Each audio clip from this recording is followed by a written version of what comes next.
This episode of this Focused Practical Dreamer's Journey is brought to you by energy healer Jean Border's personal, powerful transformation program. Know you're leaving money on the table, but can't figure out how to bring it in? Need to double your productivity and profitability? Need an extra push to get things moving in the right direction?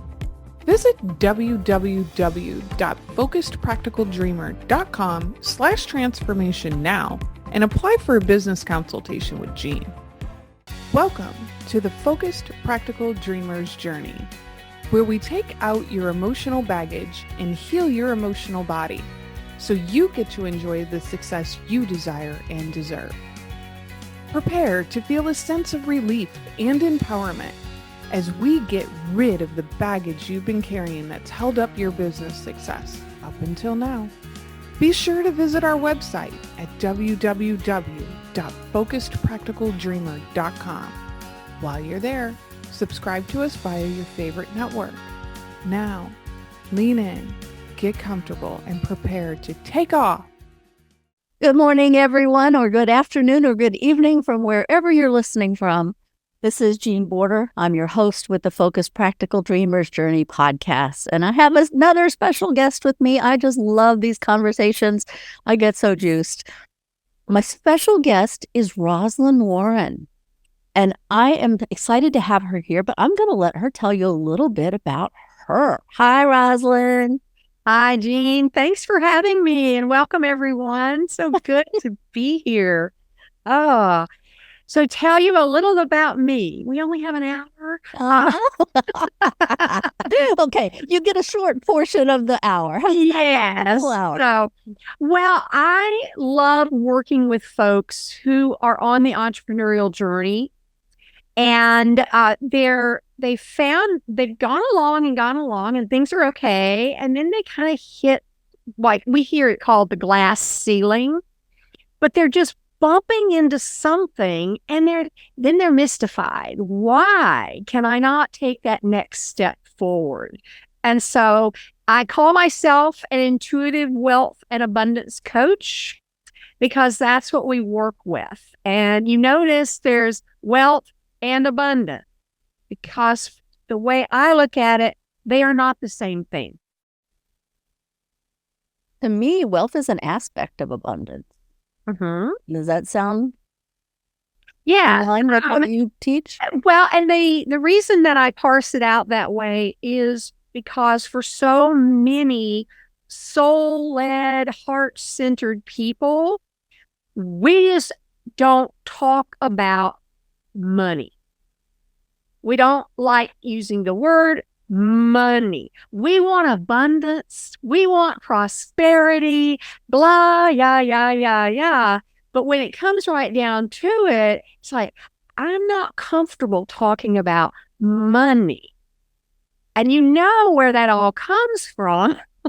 It comes from all the generations in the past, through our family. And if you were raised in a family that didn't have a lot of money was probably never talked about, and certainly not talked about positively. So we're dragging that same stuff up. So when we start talking about let's make some money, most of us instantly go into some kind of a triggered response, whether we realize it or not. And so that's what the glass ceiling is all about. It's your wealth set point of what was created through, I love how Abraham said, as you've been along the trail, things that you've picked up, and it's all the subconscious beliefs and things that are going on. So I like to just get it out there on the board that yes, we want abundance. We have abundance. In fact, you can't even get more abundance because you are abundance. But what we're looking at doing is allowing yourself to allow money to be like air. You breathe air, you don't go, oh, when's the next breath coming? Well, wait, if I breathe real hard here, will there be any breath next month? That doesn't even, it's like, that's silliness. And yet, do we not do that with our money? We're like, wait, 6 months from now, I'm going to have this bill. Is there going to be any money for that? And we're talking about that now because why? This is hilarious. Roz and I are in a group together. She knows some of what's going on with me, and I'll just go ahead and put it out there. I am planning a really cool, I've always done Christmas up big. That's just what makes me happy. Mm-hmm. People don't have to understand it. They don't have to get it, but that brings me joy to give special things to people that are close to me. Mm-hmm. So I am planning this really cool Christmas present for my immediate family. And we were on a call yesterday and she heard me talking about, well, am I limiting myself? You know, the normal stuff that comes up when you want to do something and you can force yourself to afford it. But there's all that tension that shows up in the body. As soon as you think about when I spend that money, it's going to be gone. Yeah. Oh no, what if I need it? What if the furnace goes out on my house in the middle of 10 degrees below zero weather? What do? I need that cash on hand in case, right? Yes. Whether it makes logical sense or not is irrelevant. Mm-hmm. What is important is what it does inside your body. The amount of tension that shows up, which is no longer expecting air to be there. It's like being underwater with a scuba tank with the air about to run out, which is a different feel where you do have to control your breathing. Obviously, I've done this. No, I've not had it one run out, but I've been underwater depending on a scuba tank. So you have to regulate your breathing when you're underwater and the air is about to run out. You have to, the training has to kick in, right? Mm-hmm. Mm-hmm. But we don't have that same training around the emotions, the tension, the stress that can kick in when we think about money not being here when I need it, or disappearing, or me spending it too quickly, or I spend it as soon as I make it. That's a big one, right? Yes. Or rich people are just greedy. Mm-hmm. Corporate greed. Oh my gosh, you don't have any idea how much that's a trigger for him. It's a company. It's only in business to make money. Of course, you're going to call it greedy, but if it doesn't make money, it's going to go out of business and all those people are going to be out of a job. Yeah. And well, logical. If you're not making money, you don't have a business. And you may call it a business and you may work your little fingers to the bone in it. But if you're not making any money, you have a very, very expensive hobby. Yes. And you can't, this is where clients come to me, is they are really heartbroken because they can't have the impact that they know they're here to have. They can't have, and we're not talking about a big, massive team. If you want one of those, you can have one. We can have anything we want. We just have to decide what we want. But they would like to have a few people helping them in the background, and they would like to be able to do it in such a way that they are helping that person have the life they want. So it's not, I want to hire somebody, and then, if I can't pay them, I let them go. That's not the kind of process we want. We want to really change lives, including the people that work with our lives. All of these things. So we're working in this. And one of the things you said, this idea that money goes as fast as it comes in, that is an actual particular thing that was embedded in you from your birth family. I am all about, I think our generation, we've made the shift. If you're not into astrology, just go with it. It's true. We have been 2,000 years in the Piscean age, and we have now moved into the Aquarian age. Gosh, when we were kids, the age of Aquarius. I love that. It's a song. It's a thing, and we're there. But what that involves is we're no longer living the way we were raised to live. We don't have to. We can carry it on for the next 300 generations if we want to. But I know that for me and people who are called to me and the people that I know, we're actually here on a soul mission to stop it. We are the last generation to live out the stuff from the past. And we can't even really blame our parents because they got it from their parents, who got it from their parents. I mean, I guess we have to go all the way back to Adam and Eve if we want to find somebody to blame. But the point is, it is in our DNA, and we're here to stop it and say no more. So that our children and grandchildren and future generations are not walking around with all of these ideas that make no sense in today's world. I tell my clients all the time, our belief systems typically are created by the time we're about 8 years old. Mm-hmm. We make judgments about the world that we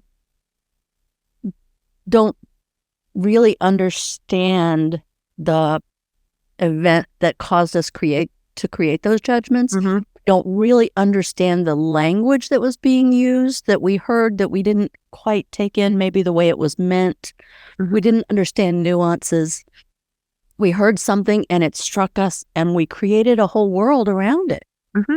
That's what our brain does. We live inside our head. Tony Robbins had this thing on social media a while back. We don't live in actual reality. We live the reality we focus on. Mm-hmm. So our imagination is great, but we live inside this and we make judgments about what we see. And I make a different judgment than you might about the same event. Mm-hmm. Well, if you have siblings and you're grown, so that now all the grown siblings are having these conversations, and I have specific memories that my sisters say didn't happen. They were there. I know they were there. I saw them there. One is my mom took us to Bear Lake when we were kids. And these other two are like, never happened. I'm like, well, some other sisters went with me and mother to Bear Lake. But that's the point. Depending on where we are in our process and depending on who we are, if we're incredibly sensitive people, we picked up on stuff that others didn't pick up on. So, yeah, it was happening, but now we have this whole frame of reference here. And then the other piece about this is also depending on how you hear source energy or your guidance. Like for me, I'm what's called clairaudient. I get it in my mind. Claircognizant. I ran through them all, so you can pick the one you want. But I just know stuff. It drops into my brain. I know it. Now, when you're a kid, that's not helpful because I know, and I tell my mother, and she's like, you are just too big for your britches. Go sit down and shut up. You don't know nothing about this. And I'm thinking, well, yeah, I do. But that's one of the ways that we get shut down. Now, we're full-fledged adults. And we're looking for our wings, and we're trying to run a business, and we want to serve clients. But in our bones is this a trauma, really, of if I speak my truth, someone is going to shut me down. I'm going to be shamed. I'm going to be judged. And I'm going to be told to sit down and shut up. That didn't feel good. So never mind. I won't do a video. I won't post on social media. I won't put myself out there. So you're making today's decisions based on crap that happened, may I say, 20, 30, 40, 50 years ago. But it's still in there. protecting you. And that's the other piece. Sometimes I am not in favor of the whole thing of we've got to eradicate our ego. I believe that we are here to love all of ourselves. That's kind of our biggest mission on planet Earth this time around, is to just love all of us. That includes the ego. Your ego is your personality.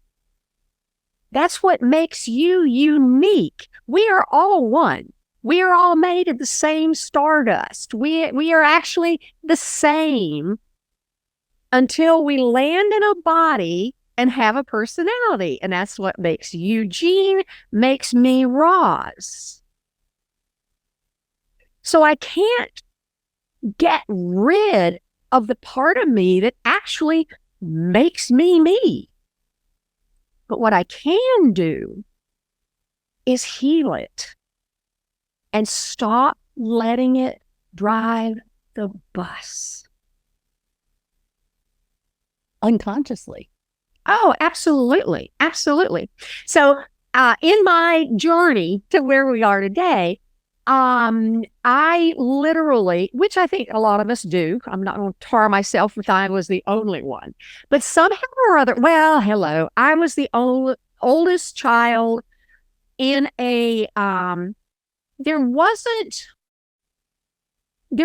obvious alcohol at the time, but there was codependence and totally dysfunctional. And so as the oldest child, and I knew stuff. It was my job to keep this family together and make sure everything was fine. So I took on this role of, okay, I'm the one who has to keep this mess together because these people are crazy. So, straight A's, everything, so that, at least when people looked at me, they would think our family was together. Crazy as it was, but that's what, as a kid, I took that role on. Well, that didn't stop when I left and got married. Now I was just in control of this whole family. And so this trying to rule the world, thinking that I was in charge. I had a relationship with a higher power, but it was kind of out there and would swoop in and save me if things got really, really, really, really, really bad. But everything else was up to me. And then it just finally was one day like, oh, okay, I'm done. I was 50, so it took a minute. But it's also in that time frame where most people have these, epiphanies. And I just surrendered. I said, all right, look, if this is all there is, then I'm out. I will not do this anymore. It's not fun. No one is benefiting from me even being here. I'm done. And in that moment of surrender, I didn't realize what all I had actually surrendered to, but I immediately felt better. Then I had to go get groceries. And there's an old phrase, it's, before enlightenment, you chop wood and carry water. After enlightenment, you chop wood and carry water.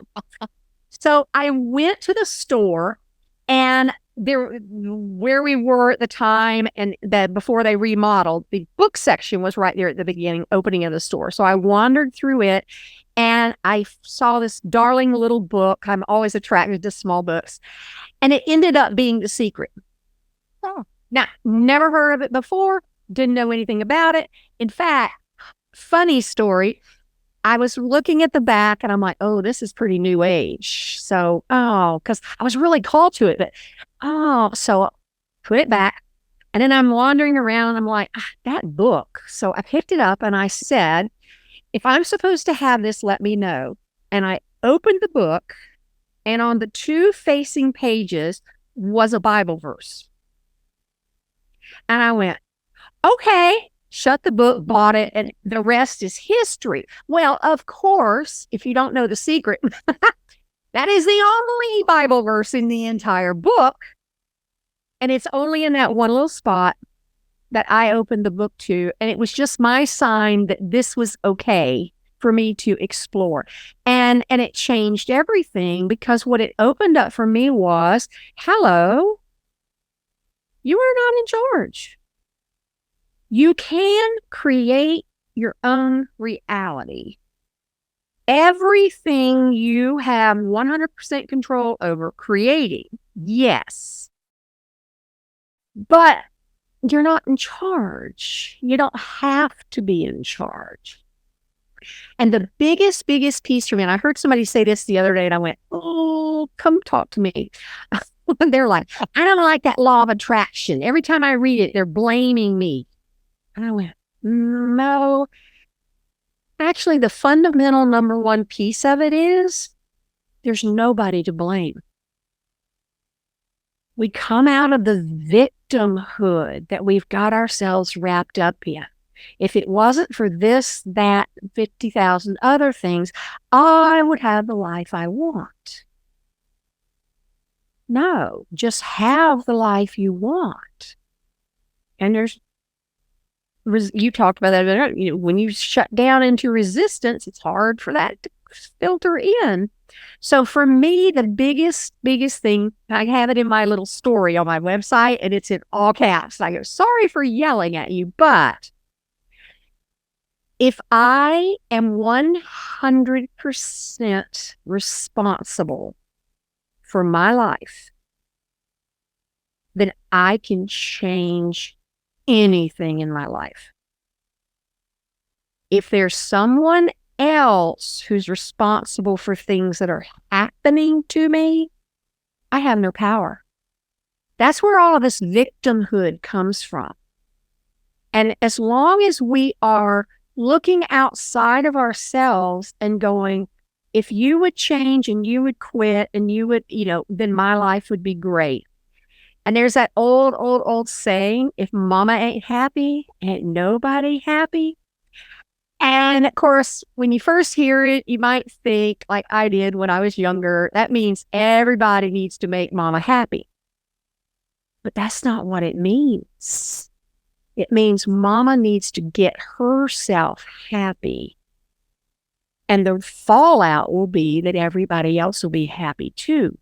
Because see, what we fail to understand is if your job is to keep everyone around you happy, so you bend yourself into a pretzel. And this is where it fits in with the entrepreneurs and making money. We have a business to run. We have things to do, but so-and-so needs us to make that phone call. So-and-so needs us to run them here, there, and yon. Somebody needs this and somebody needs that. And what we need to do gets put at the back burner. And if we were to say, I'm at work, shut the door, we're selfish. That's old crap. Now, here's where it really bites. When you get yourself into this place where you are making everybody else around you happy, you automatically expect them to make you happy. They don't care. You have literally set yourself up for massive failure and hurt. Let it go. Abraham Hicks one time says, people say our teachings we're teaching people to be selfish. Yeah, we are. But we also have that whole airplane deal. When the oxygen mask drops, what do? You put it on yourself first so you can then be of help to others. But that's how we get ourselves burned out. That's how we get ourselves resentful. And all of these pieces, being resentful, blaming other people, worrying about what other people need from us before we are concerned about what we and our business need. Those are all pieces that block us from making now we're back to the magic word, money that we really need and want to have. So it becomes this kind of whole,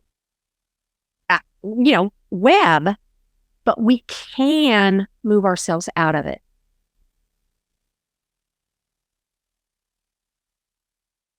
I've heard you mention a term, and I'm just going to throw it out here because it intrigues me. Goal trauma. Yes. Talk to me about trauma associated with not making your goals or setting your goal or actually achieving your goal. Yes, absolutely. So, we've been talking about these places where in your bones, if you will, you're carrying all of this information. So and most of us, I was a big one as well, we have these mysterious behaviors. We have things we do, and I call them mysterious because they're things you do during the day that at the end of the day you go, why did I do that? Why did I wander off and watch 2 hours of Netflix? Why did that cookie call my name 14 times and I had to quit working and get up and go do that? And so, we call them, we label them procrastination, distractions, bright, shiny objects, all of those pieces. But what I've discovered is that those are simply symptoms like putting a Band-Aid on a broken arm. The broken arm is the goal trauma. And goal trauma, feel into this for yourself. In fact, you could close your eyes if you like. Goal trauma is set up in your system when there was a time and you had something that you really, really wanted and you went after it. And the key is you went after it with your whole heart. You knew it was going to work. You were just adamant that this was going to work and you gave it your all. There may have even been people who poo-pooed you and you just ignored them.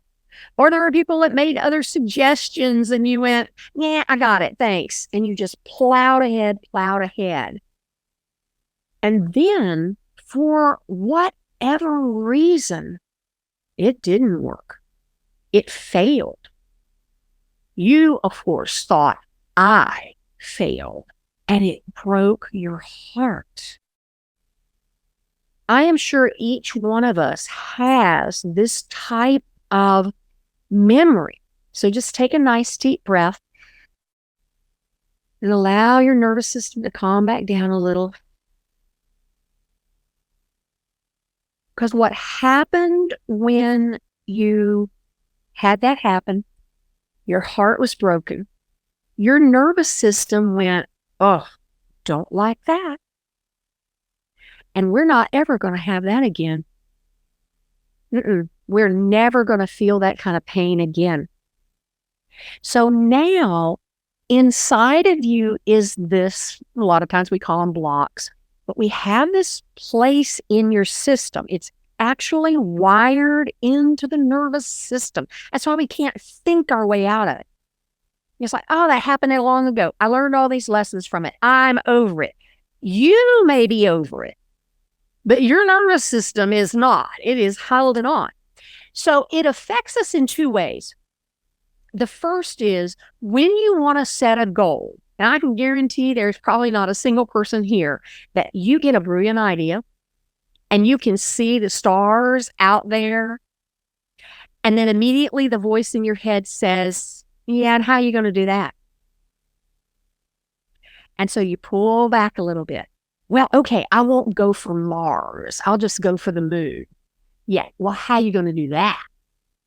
Okay, all right, well, wait. Well, last month, I did this and it did okay, so we'll just do that. Okay, now you're all behind it because you know how to do that. Here's the kicker. You're not moving your business forward. You're not stretching your comfort zone because that's what you're being perfected from, is stretching your comfort zone. The other piece of that is you're not excited about this goal that you've just made because it's not what you really, really want. That is so key.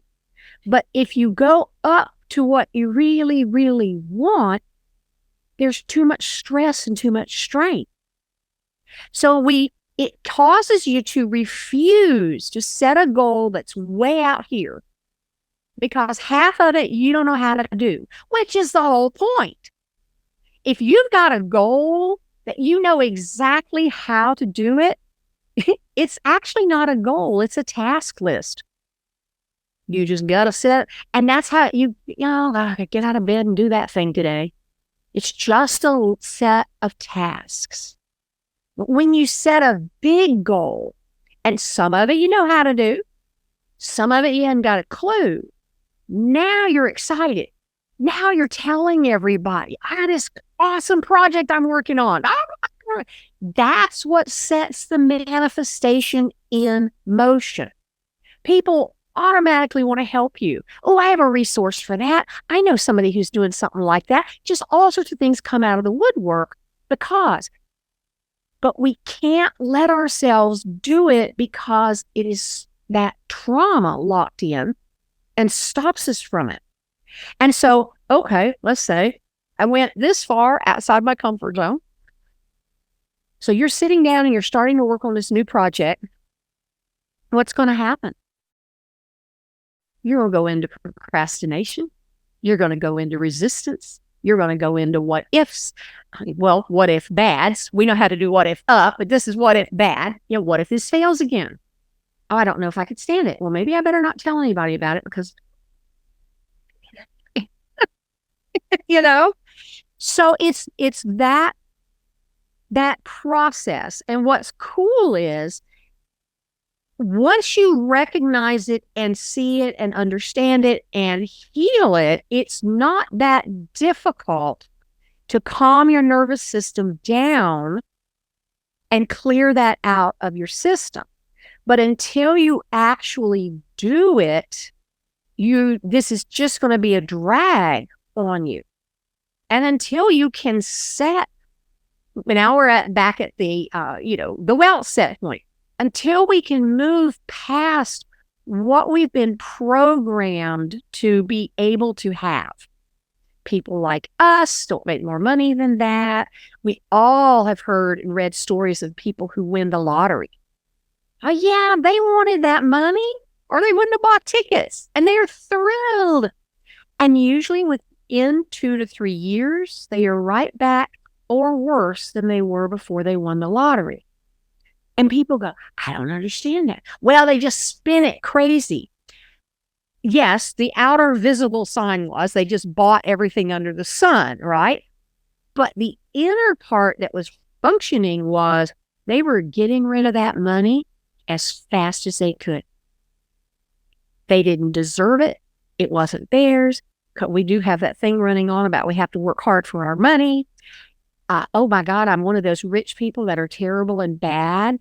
All the alls, depending on what your flavor is. But that's what's going on for them. And that's why they got rid of the money as fast as they can. And we see that in our own industry. We will see people who they put together this big thing. They might have a big launch. They make a lot of money. Well, they sell a lot of stuff and a lot of money comes in, but they're not really making any money. The money they bring in goes out faster than it comes in. And so they're kind of like, no matter what you do, you usually will end up at about the same level of income you've always done. And that's frustrating. But it's all based on this, the ancestral silliness that was locked into our system, the different traumas we have that are anchored into our systems. And so it feels like, oh, there's no hope. Yeah, there's absolute hope. Absolute. And it's through awareness. It's through, instead of, wait, I need to go buy another book on how to not procrastinate. And when I start procrastinating, I want to sit and go, what's really going on? What am I afraid of? What do I think will happen if I actually do this? Or what do I think will happen? But there's also the good and the bad. There's, what do I think the negative consequence, what's it going to cost me if this comes true? Because we got all these things going on in our heads. And that's why coaches are so wonderful, because coaches are standing outside of your paradigm and they're able to go, do you see this? And you're, of course, going, no, or I wouldn't be here talking to you. But we're able to just go, oh, yeah, clear as a bell. And then when you have really skilled coaches, like I know Jean is, we're able to lead you to the place where you can heal those inner pieces. So a lot of this stuff we're fussing at ourselves for, excuse me, because that's the other habit that women do. Bless our hearts. We internalize everything. So at the end of the day, if your to-do list is longer than it was when you started, and you did all these things that you consider bad, like procrastinating and all those kinds of things, or you let people run all over your boundaries and you still didn't get anything done, immediately, what do we say? There's something wrong with me. That is not true. And it's not okay. It's not okay. And it's not true that it's your fault, that there's a fault line in you. Yes, you're dealing with a trauma syndrome that you until this minute, didn't even know existed. And you're doing all these kind of things over here that there are people out there in the world that say, again, how many books are there written about how to keep a schedule, how to stop procrastinating, how to get over resistance? But again, they're putting a Band-Aid on that broken arm. So it can be incredibly frustrating. And the beautiful part, Eckhart Tolle talks about it this way: suffering is the number one consciousness facilitator. And I say money is number two. And what that means is it's things that are going on where you go, like I finally did, sitting on the couch, basically in the fetal position, sucking my thumb. I'm out. I cannot do this anymore. I quit. I give up. And of course, the angels were dancing because they're like, yes, now we can come do our job. But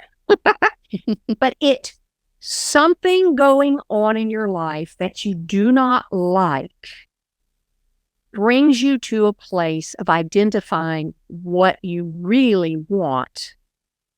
And then identifying that and deciding that you're having it allows the universe to morph things around. And you're here listening to this podcast, hearing this, which might be for you a brand new way of looking at this. Why? Because you asked for something better. The universe is delivering it to you.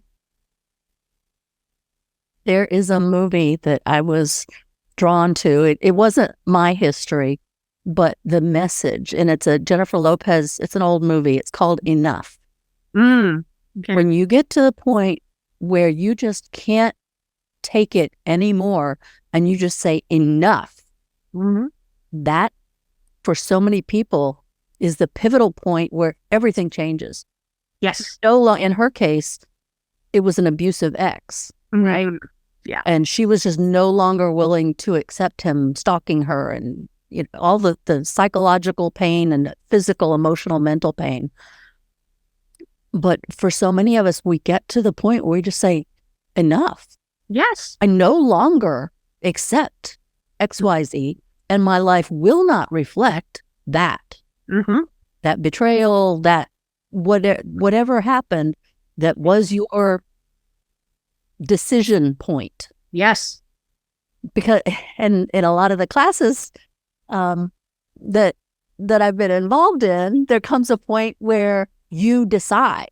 And if you're not taking actions to move you there, then you haven't made the decision yet. Yeah. I'm sure you've heard that. Yes. Yes. And yeah, absolutely. And that, another word for that enough point is surrender. Surrendering. Just, I'm out of it. Not doing this anymore. And when we do that, we literally set the universe in motion to bring us what we really want. Because, The very, very, very best way to know what we want is the exact opposite of what we don't like. So being able to go, all right, I'm not, and I love that term, I am not tolerating this, and this anymore. Not doing it. Now, in our old selves, we would immediately go to, okay, so what do I got to do? But that's not exactly what we're advising you to do here. This is a more of a literal, spiritual, energetic move. If there is something for you to do, you will be guided to do it, and you will not be doing it from fear. Oh, this word just came to me, so thank you, guys. You'll be doing it from fierceness. Oh, cool. You'll be doing it from that place that went, not tolerating that anymore. And you can just saying it, you feel yourself kind of stand up. And then you can make steps.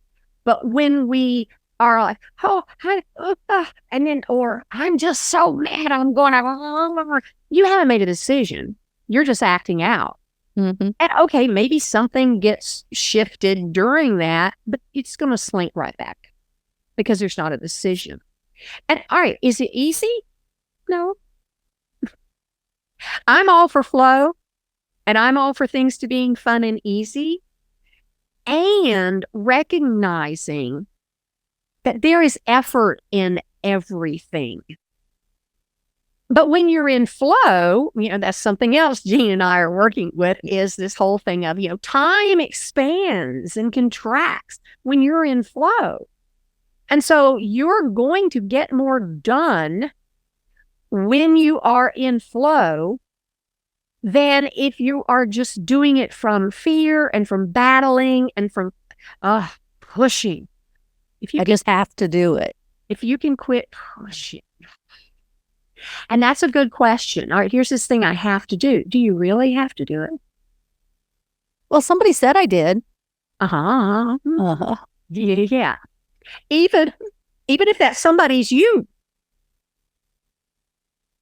And what I love is this idea of being surrendered to source. That's my story in the new book that I'm part of. It's this idea of, until I feel a pull to actually do something, I'm not doing it. And the way this plays out for me is, if there's a phone call I have to make, I don't really want to make the phone call. It's just like, okay, fine, I'm just making that phone call. And I make the phone call.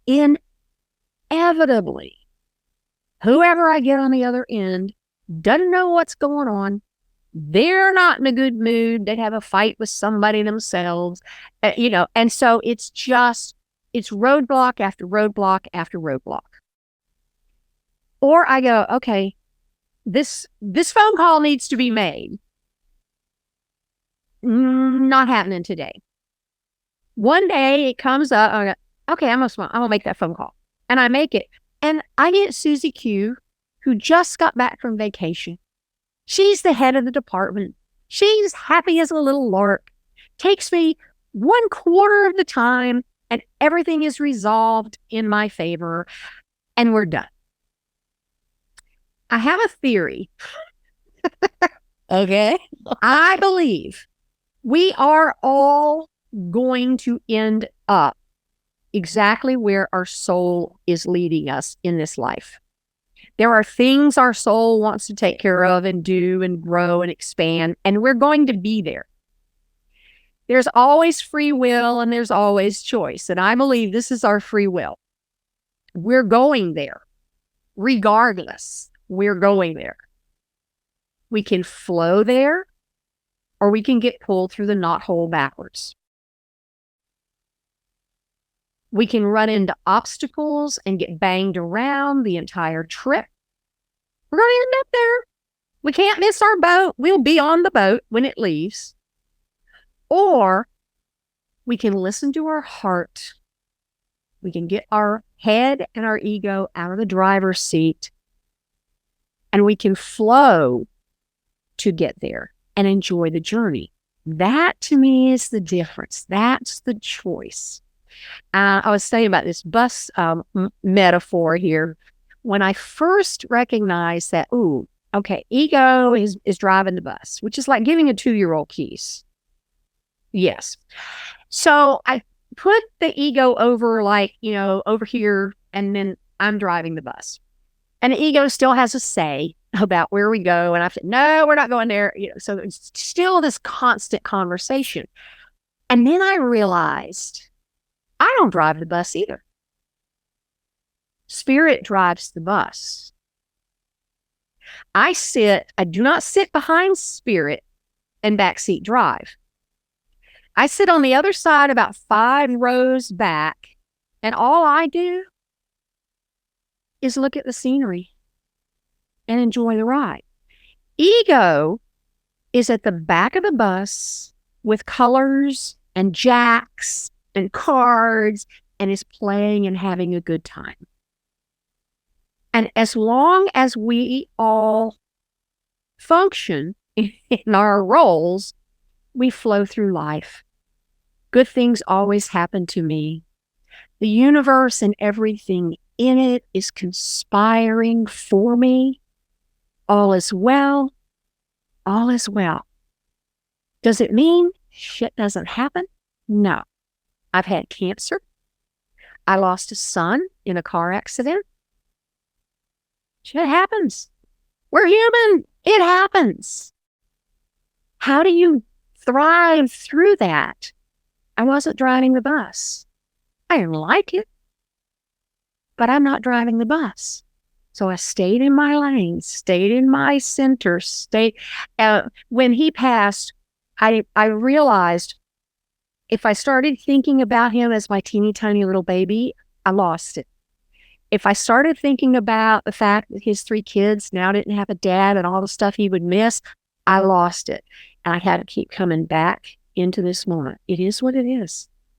It is what it is. He had a whole little kid.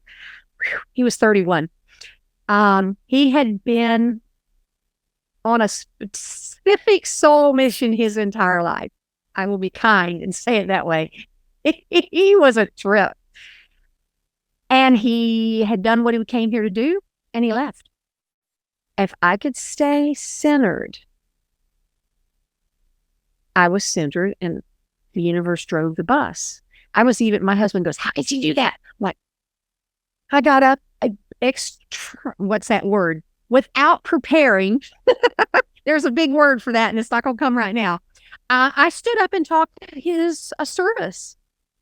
Wow. Yeah. And it was almost like an out-of-body experience. It was amazing. And I'm glad I was able to do it. And again, like my husband says, I don't know how you can do that. I'm like, because I stay centered, honey, and the universe, the spirit moves me to do what it is I need to do when I need to do it. And I just do what I need to do. And that's the reason I'm so passionate about the work I do, is because I know it works. I know it heals us and brings us to this place where we could be so connected to our authenticity and to our soul that stuff happening out here, humanly, I don't like it. But energetically and it doesn't mess with my peace vibe. You mentioned a word that I have to bring up to quite a few clients occasionally, and some of them more than others. We expect ourselves to be perfect in all things, at all times, with all our actions, with all our goals, with all our plans. Only there's this little pesky thing that gets in the way quite frequently, and that is that you are human. You are not God. You are not perfect. You're not a statue that sits over here and controls the world. You are actually a being moving through the world, interacting with other beings in the world that you can't control. Yeah. You are human. You have to allow yourself to understand that no one expects you, except for yourself perhaps, to be perfect all the time, to never fail. Because if you never fail, you've never tried anything new, probably. Yeah. Or you're just lucky enough that you've tried things that you were really already equipped to handle. Yes. And there's something to be said for that, doing all the prep work so that when you get there, you do the vision work, your body knows exactly how it's supposed to react, and it does it appropriately. Yes, absolutely. And that's a really good skill to work through, but you can't apply. I wrote an article about this one time, and it's what I believe where perfectionism really comes from.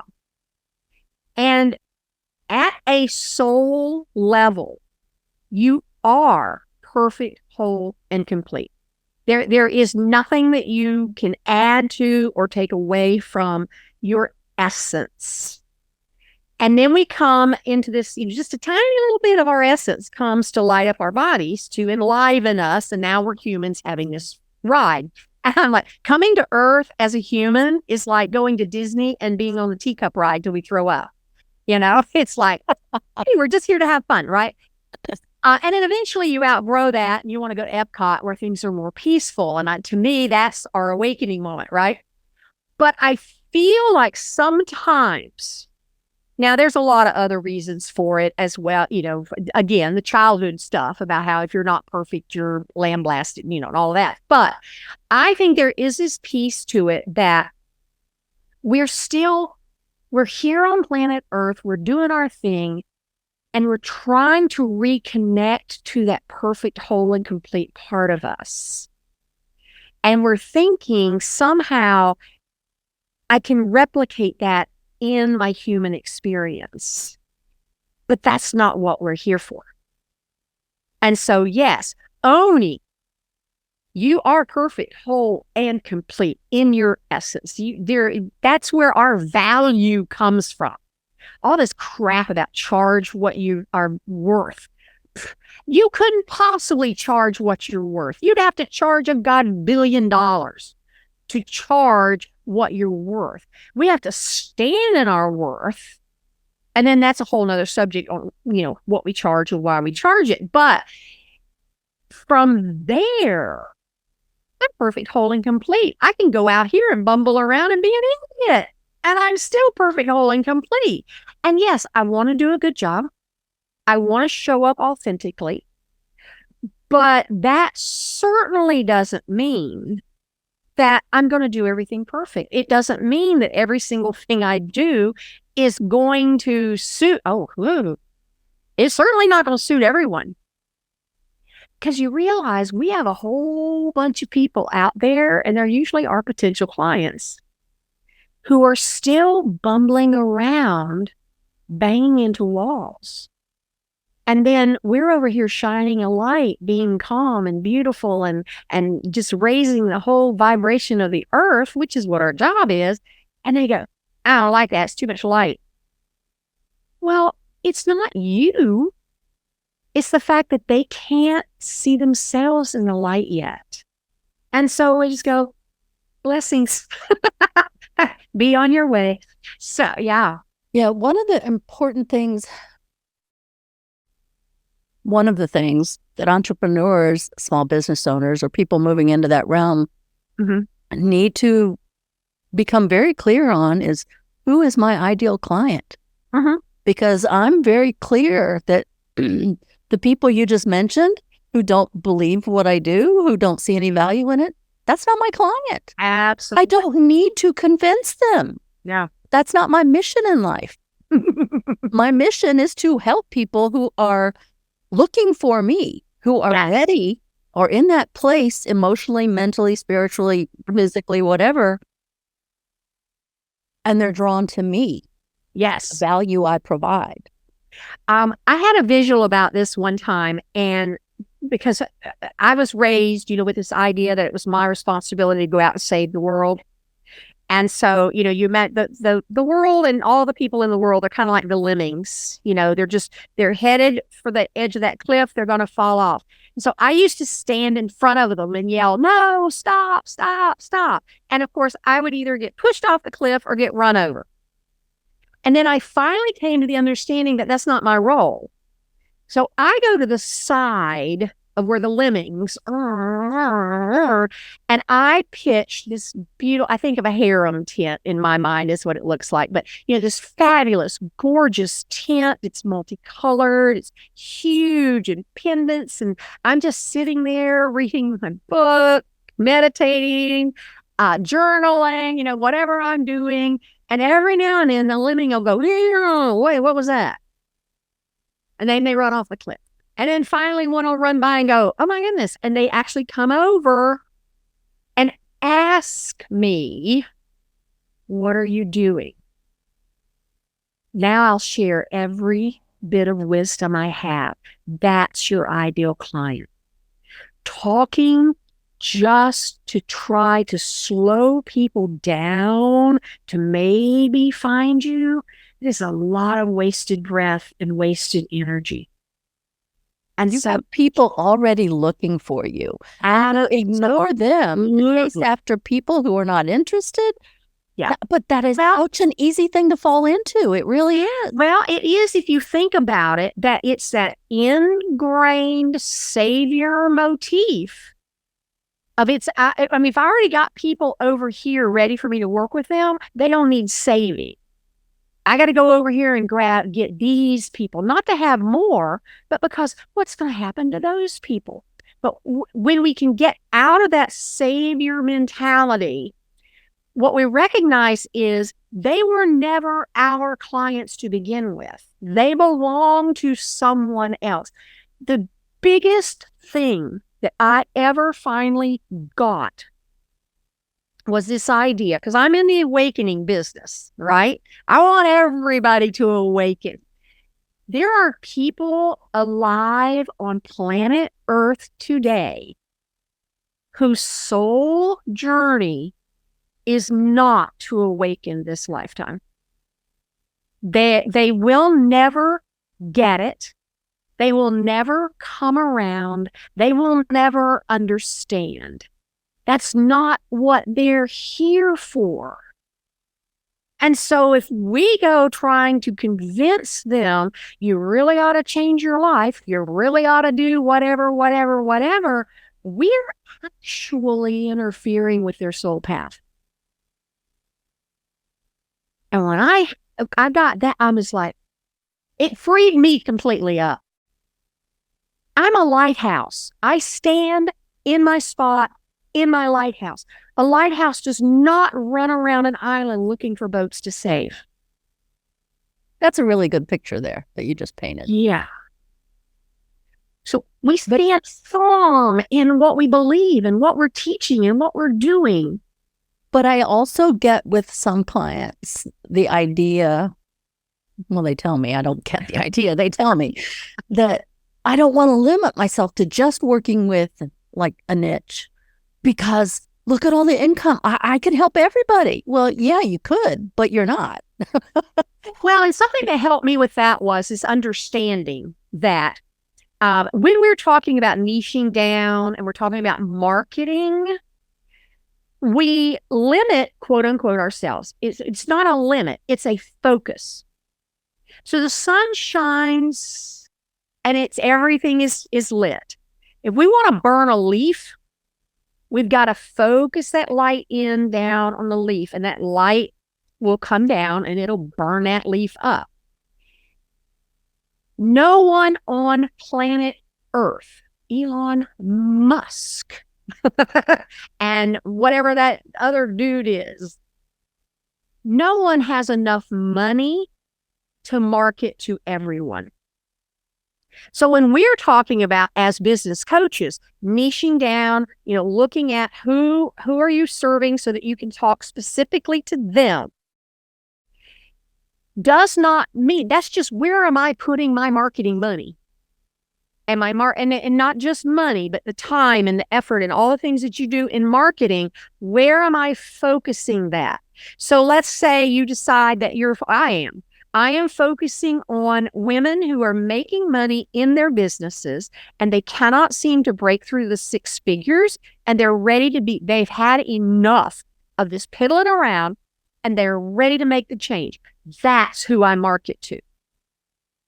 Now, from that marketing, I get people that haven't even started a business yet.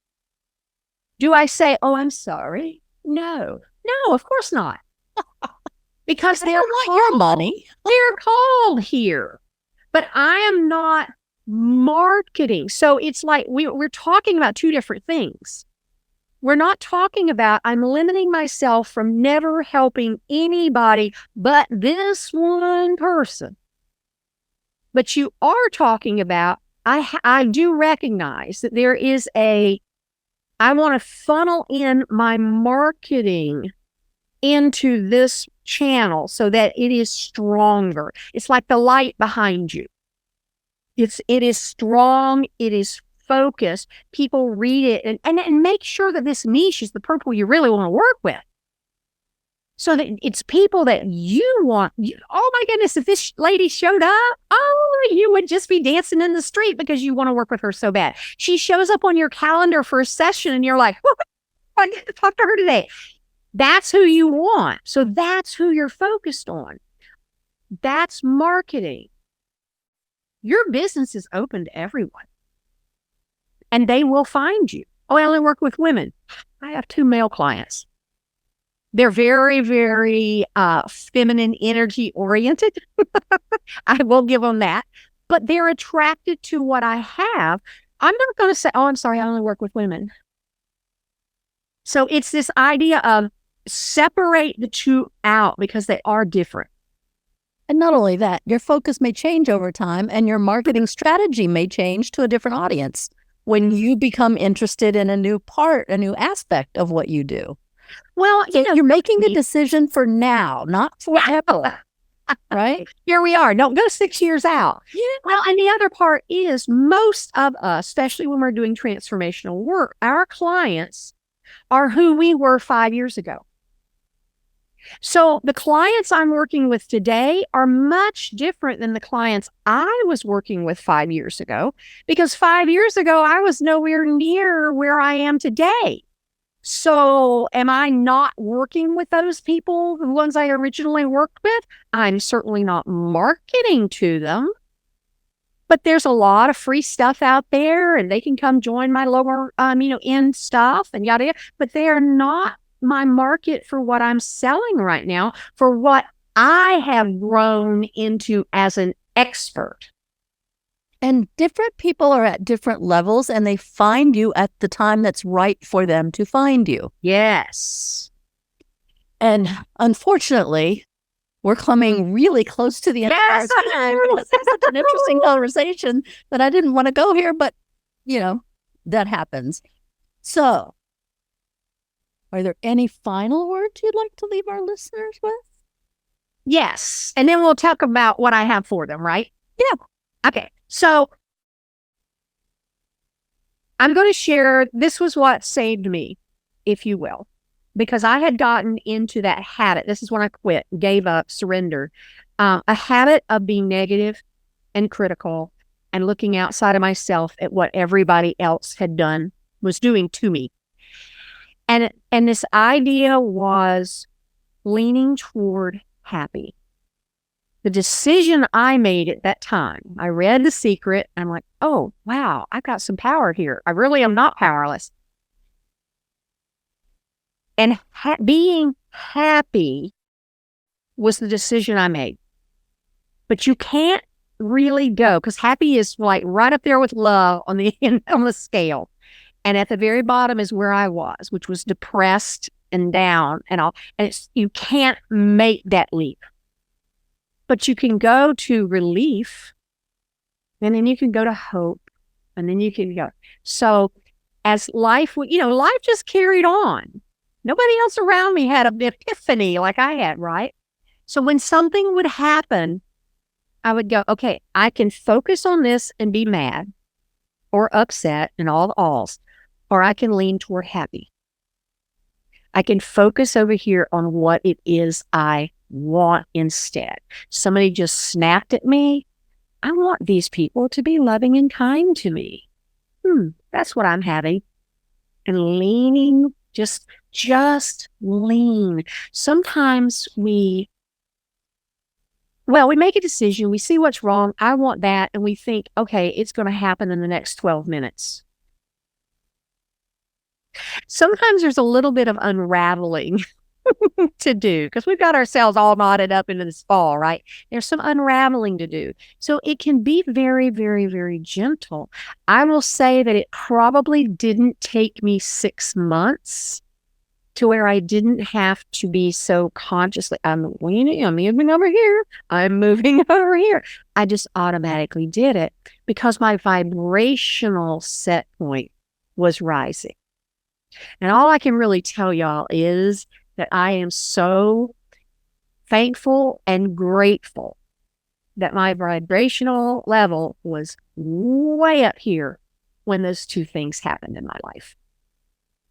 Because I probably wouldn't be here if I had already been depressed and had that added to it. So yeah, and it's just a matter of a little relief. What will bring me a little relief? Before I have this fight, which is the common fight. I mean, hello, the game is out. My next move is to argue back, right? I'm just going to pick my piece up off the board and I'm going to go take a walk. I'm not going to bite. Y'all just go right on and play, whatever. I'm going to go over here and do this. So it's becoming aware of your responses and allow them to become responses from reaction. And just being aware and lean toward happy. And then you'll be wealthy. Ooh. So you brought it up, so let's go there. Your website is sacredlifemastery.art. Yes. Which is really cool. Yeah. Well, Sacred Life Mastery is an art. It is an art and a practice. So what I have for you today, and you can pick it up there, is my assessment to see if goal trauma is actually functioning in your life.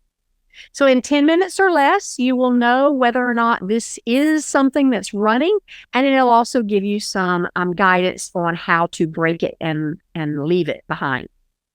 Cool. And all those links will be below. If you didn't catch them while we were talking very quickly, all the links are right below. And I want to thank you so much for being here. I really enjoyed my time with such cool people that I get to hang out with doing this. And thank you for the platform. Oh, people are I can feel your people. They are wonderful. Yeah. So I want to thank my listeners for tuning in once again, and we will be back again next week. This is your host, Jean Border, with the Focused Practical Dreamer's Journey podcast. Until next time. Thank you for tuning in to the Focused Practical Dreamer's Journey, where we take out your emotional baggage and heal your emotional body so you get to enjoy the success you desire and deserve. Remember to visit our website at www.focusedpracticaldreamer.com and enjoy even more great episodes like this one. Again, while you're here, subscribe to us via your favorite network. We look forward to seeing you next time on the Focused Practical Dreamer's Journey.